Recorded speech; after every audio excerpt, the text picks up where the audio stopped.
ખાસ કરીને ઉત્તરાયણના પર્વની સૌને હું શુભકામના પાઠવું છું। આ પર્વ તમામ મિત્રો અને કાર્યકર્તાઓ સાથે આજે અમે ઉજવણી કરી રહ્યા છીએ। જે રીતે પતંગ ઉત્સવ એ ઉજવવો એ આપણી પ્રણાલિકા પણ છે, આપણો તહેવાર છે। આ તહેવારની ઉજવણી આપણે બધા સાથે મળીને કરવી જોઈએ।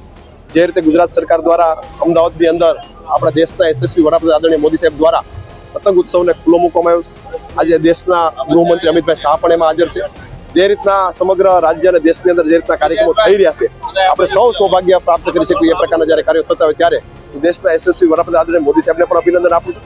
રાજ્યના મુખ્યમંત્રી આદરણીય ભૂપેન્દ્રભાઈ પટેલ સાહેબને પણ અભિનંદન આપું છું કે સંસ્કૃતિનો વારસો એ કાયમી માટે આપણે જાળવવા માટે બધા મહેનત કરતા હોય છે, અને એ વારસો આપણે કાયમી માટે જાળવવો પણ જોઈએ।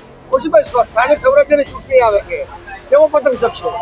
સ્થાનિક સ્વરાજ્યની ચૂંટણીની જો વાત કરીએ તો ભારતીય જનતા પાર્ટીનો કાર્યકર્તા હર હંમેશને માટે બૂથ ઉપર લડવા માટે તત્પર જ હોય છે, અને ભારતીય જનતા પાર્ટીના કાર્યકર્તાઓ એ બૂથ ઉપર કાયમી માટે જીતતા હોય છે। આ જીતના કારણે ભારતીય જનતા પાર્ટીના કાર્યકર્તાઓ દ્વારા સમગ્ર જિલ્લાની વાત કરીએ કે સમગ્ર રાજ્યની વાત કરીએ, આ પતંગ ભારતીય જનતા પાર્ટીનો કાયમી માટે સગવાનો છે, એમાં કોઈ શંકા નથી।